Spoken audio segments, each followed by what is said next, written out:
The Munich Security Conference concluded in mid-February 2025 with documented tensions between United States and European officials regarding defense coordination and Ukraine policy. Several developments occurred simultaneously. Shifts in U.S. financial commitments to Ukraine. Diplomatic friction between U.S. and European representatives. The second anniversary of Alexei Navalny's death with new investigative reports. And renewed discussion of sanctions targeting Russian energy revenue streams. These developments intersect with ongoing debate over negotiation frameworks for the Ukraine conflict. This analysis examines 7 interconnected developments. First, the documented shifts in U.S. European defense coordination at Munich. Second, the ongoing debate over territorial concessions versus security guarantees in potential Ukraine negotiations. Third, specific diplomatic tensions between U.S. Senator Marco Rubio and Estonian officials. Fourth, new investigative findings regarding Navalny's death and their broader implications. Fifth, comparative rhetoric in U.S. domestic politics versus actual opposition risks in Russia. Sixth, the structural analysis of Russian oil revenue and potential refinement sanctions. Seventh, the intersection of geopolitical decision-making with commercial interests. The Munich Security Conference operates as the primary annual gathering for transatlantic defense coordination. In February 2025, the conference occurred against a backdrop of documented policy shifts. The United States administration announced a suspension of direct financial transfers to Ukraine pending policy review. This represents a structural change from the previous framework, where U.S. military and financial assistance constituted approximately 40% of total Western support to Ukraine. Senator Marco Rubio attended as the newly appointed Secretary of State Senator J.D. Vance, now Vice President, also participated. NATO Secretary General Mark Rutte delivered statements emphasizing European defense spending requirements. European officials, including Estonian Prime Minister Kaja Kallas, German Defense Minister Boris Pistorius and French President Emmanuel Macron, attended and made public statements. The documented facts are these. The U.S. administration announced a pause in assistance transfers. European officials stated this creates immediate logistical constraints for Ukrainian military operations. NATO leadership called for increased European defense budgets to 3% of GDP, up from the previous 2% target. Multiple European defense ministers announced accelerated domestic production initiatives for artillery ammunition and air defense systems. Term divorce has appeared in media coverage and some official statements to describe the shift in U.S.-European defense coordination. This language reflects a structural change rather than a complete severance. The United States maintains NATO membership, Article 5 commitments, and substantial forward-deployed forces in Europe. However, the policy shift introduces new constraints into the transatlantic framework. The immediate effect is budgetary. European defense spending averaged 1.7% of GDP in 2023. Increasing to 3% requires approximately €250 billion annually in additional spending across EU member states. This scale of increase requires multi-year budget restructuring and faces domestic political constraints in multiple countries. The second effect is timeline. European ammunition production capacity has increased from 250,000 artillery rounds annually in early 2023 to approximately 1.2 million rounds by late 2024. However, Ukrainian forces consume an estimated 4,000 to 7,000 rounds daily during active operations. The production-consumption gap creates strategic exposure during any transition period in U.S. assistance. The third effect is deterrence calculation. U.S. forward presence in Europe includes approximately 100,000 personnel, substantial air assets, and nuclear sharing arrangements. Any perceived weakening of U.S. commitment alters adversary calculations regarding escalation thresholds and potential windows of opportunity. This introduces a constraint that shapes everything next. European capitals must now balance 3 competing pressures: maintaining Ukraine support, accelerating domestic defense production, and managing fiscal constraints during a period of modest economic growth and high debt levels in several member states. The debate over potential negotiation frameworks for the Ukraine conflict has intensified. Multiple frameworks exist. One framework emphasizes territorial concessions in exchange for immediate ceasefire. Another framework emphasizes security guarantees before any territorial discussion. A third framework proposes a frozen conflict model similar to Korea. The documented positions are these. Russian officials, including President Vladimir Putin, have stated that Ukraine must recognize territorial changes and accept neutral status. Ukrainian officials, including President Volodymyr Zelensky, have stated that territorial integrity and security guarantees must precede any negotiation. Western officials hold divergent positions, with some emphasizing immediate ceasefire and others emphasizing security guarantees. First. The strategic question is whether territorial concessions produce stable outcomes. Historical precedent provides mixed evidence. The 1938 Munich Agreement involved territorial concessions that did not prevent further escalation. The 1994 Budapest Memorandum provided security assurances in exchange for Ukrainian nuclear disarmament. But these assurances proved insufficient when territorial integrity was challenged in 2014 and 2022. The key variable here is the enforcement mechanism. Any agreement requires either security guarantees with credible enforcement or international monitoring with consequences for violations. Without enforcement mechanisms, agreements function as pauses rather than resolutions. Ukrainian officials reference Bucha as evidence that territorial concessions without security guarantees create civilian risk. Bucha is a documented event. In March 2022, following Russian withdrawal from the Kyiv region, Ukrainian and international investigators documented civilian casualties in Bucha and surrounding areas. The UN Human Rights Office documented these findings. The International Criminal Court opened investigations. The strategic argument is that territorial concessions without enforcement mechanisms may not reduce civilian exposure, but rather relocate it. This argument emphasizes the importance of security architecture in any negotiation framework. However, the counterargument emphasizes the ongoing cost of continued conflict. The longer the conflict continues, the greater the cumulative civilian casualties, infrastructure destruction, and economic damage. This creates a strategic dilemma, accepting immediate costs versus potential future risks. The overlooked variable in this debate is the stability of any agreed outcome. Agreements that lack domestic support in either country face implementation challenges. Agreements that lack international enforcement face compliance challenges. The structural requirement is a framework that addresses both legitimacy and enforcement. A specific diplomatic incident occurred at Munich between Senator Rubio and Prime Minister Kallas. The documented facts are these. The Ukrainian delegation requested a meeting with Rubio. Rubio's staff indicated scheduling constraints prevented the meeting. Kallas made a public statement expressing concern about communication breakdown between U.S. and European officials. Rubio responded with a statement about the importance of free expression.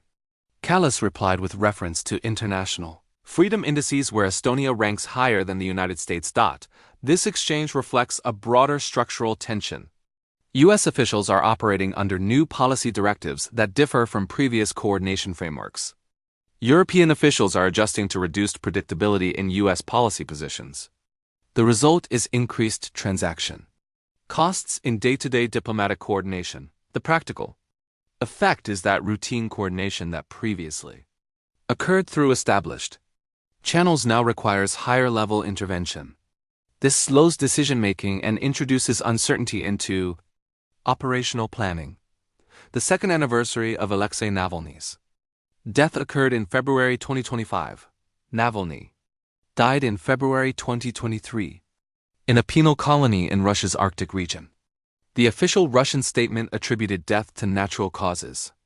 Independent investigators have challenged this conclusion. A new investigative report, released by a European investigative journalism consortium, presents evidence suggesting the use of a toxic substance.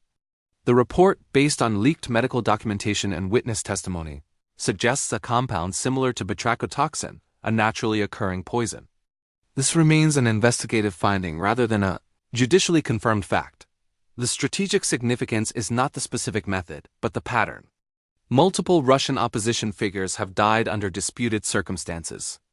These include Boris Nemtsov in 2015, multiple individuals exposed to nerve agents in the UK and Germany, and several deaths in custody attributed to medical emergencies.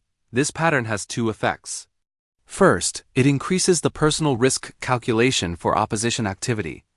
Second, it serves as a signal about the consequences of challenging the existing power structure.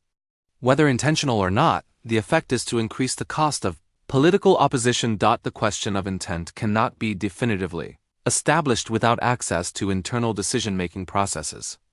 However, the structural effect is measurable. Opposition activity in Russia has decreased substantially since 2020, particularly after the full-scale invasion of Ukraine in 2022. Legal changes have increased penalties for anti-war statements. Emigration of opposition figures has increased. The comparison point that has emerged in public discourse is between risks faced by opposition figures in Russia versus political figures in the United States. Several U.S. political figures have made statements on social media declaring they are not suicidal. These statements reference various domestic political controversies. The structural difference is documented. In the United States, political opposition operates within a constitutional framework with institutional protections. Opposition figures hold office, organize publicly, and engage in legal challenges without systematic lethal risk. In Russia, opposition figures face legal restrictions, restricted media access, and documented cases of violence. This is not a moral comparison, but a structural one. The mechanisms of political contestation differ fundamentally. In systems with institutional protections, opposition operates through legal and electoral channels. In systems without such protections, opposition faces higher personal costs. The rhetorical comparison serves different purposes in each context. In the U.S. domestic context, it functions as political commentary. In the Russian context, it describes documented risk patterns. The sixth development is renewed discussion of sanctions, targeting Russian oil revenue. Russia's federal budget in 2024 received approximately 30% of revenue from oil and gas exports. This translates to roughly $140 billion annually. These revenues fund both civilian operations and military expenditure. The existing sanctions framework includes price caps on Russian oil exports and restrictions on insurance and shipping services. However, implementation has been incomplete. Multiple countries, including India, China, and Turkey, continue to purchase Russian oil. Some of this oil is refined and then resold, effectively circumventing origin restrictions. A specific proposal has emerged in policy discussions. This proposal identifies 8 major refineries in India, China, and Turkey that process Russian crude oil. The strategic argument is that threatening secondary sanctions on these facilities would create sufficient pressure to reduce Russian oil revenue. The mechanism works as follows. These refineries depend on Western technology, financing, and market access for their operations. If faced with a choice between processing Russian oil and maintaining Western market access, the economic incentive favors Western markets due to their larger scale and profit margins. The estimated impact varies by analysis. Some estimates suggest that effectively implementing secondary sanctions on these refineries could reduce Russian oil export revenue by 60 to 70%. Other estimates are more conservative, suggesting 40 to 50% reduction, accounting for alternative markets and smuggling channels. The constraint is political will. Secondary sanctions create friction with countries that are not directly involved in the conflict, but have economic relationships with Russia. India, for example, has increased Russian oil imports substantially since 2022, partly offsetting reduced European purchases. Imposing secondary sanctions on Indian refineries would strain U.S.-India relations in other domains, including technology cooperation and strategic alignment regarding China. This creates the classic sanctions dilemma. Narrow sanctions avoid collateral diplomatic damage but have limited impact. Broad sanctions have greater economic impact, but create wider diplomatic costs. The optimal strategy depends on prioritization of objectives. The seventh element is the intersection of geopolitical decisions with commercial interests. This is a structural feature of all policymaking, not unique to any administration or country.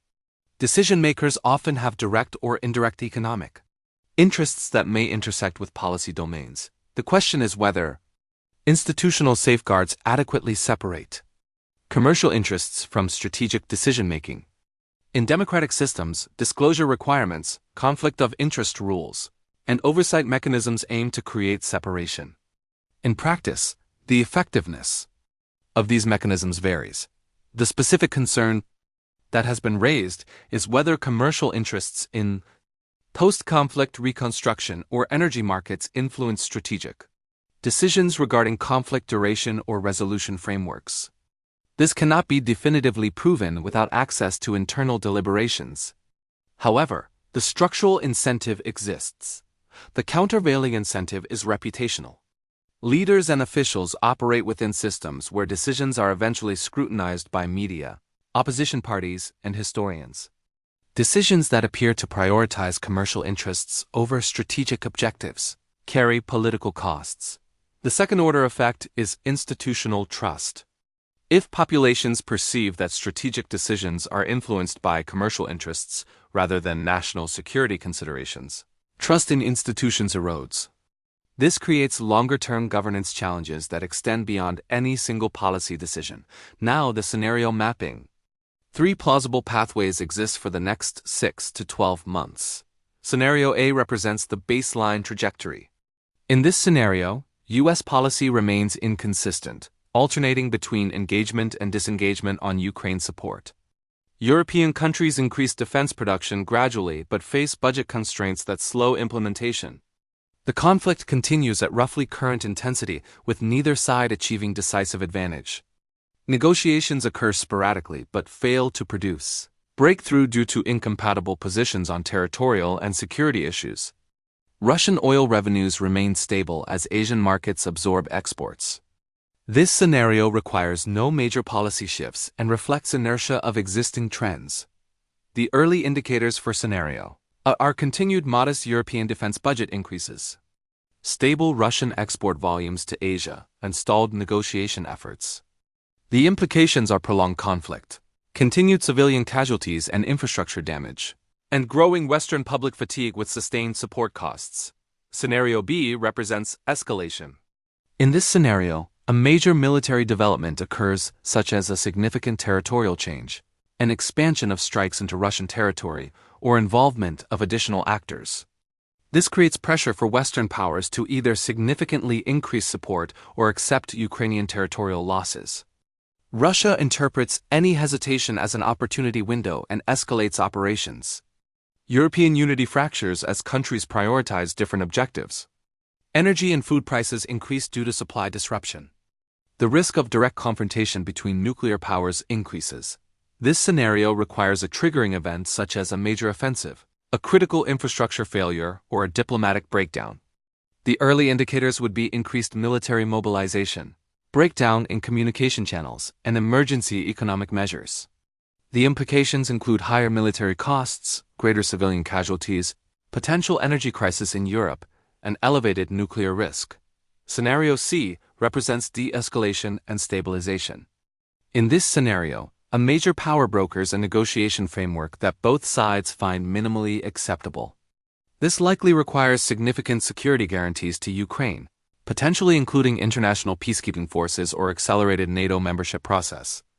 It also likely requires face-saving measures for Russia, such as frozen territorial status or extended negotiation timelines.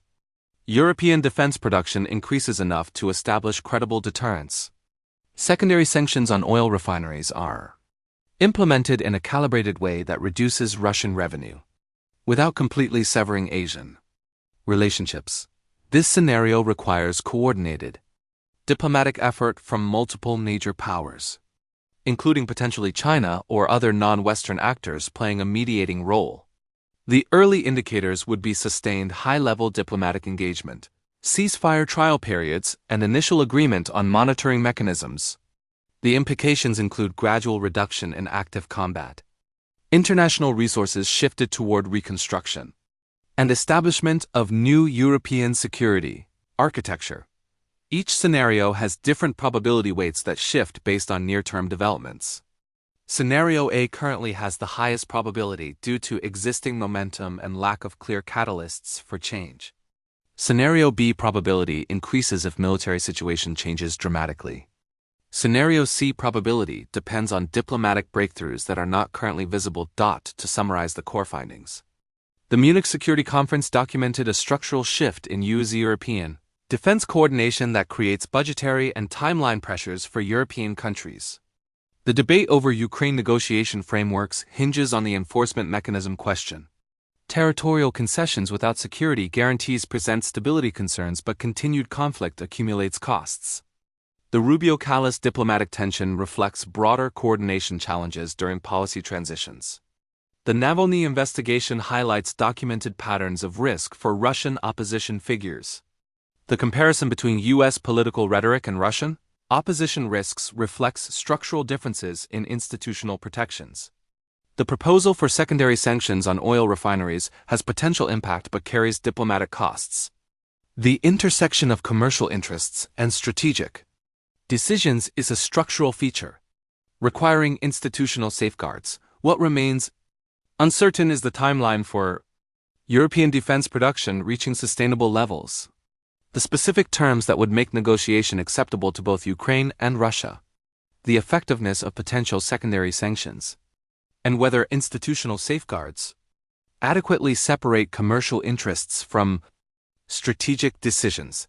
The key variables that will shape developments over the next 6 months are whether European defense budgets actually increase at the announced pace, whether any major military development shifts the tactical situation, whether any major power commits to serious mediation efforts, and whether Western countries implement more aggressive secondary sanctions. We will continue tracking confirmed developments as they emerge. Official statements, documented actions, and verified reporting will guide the analysis.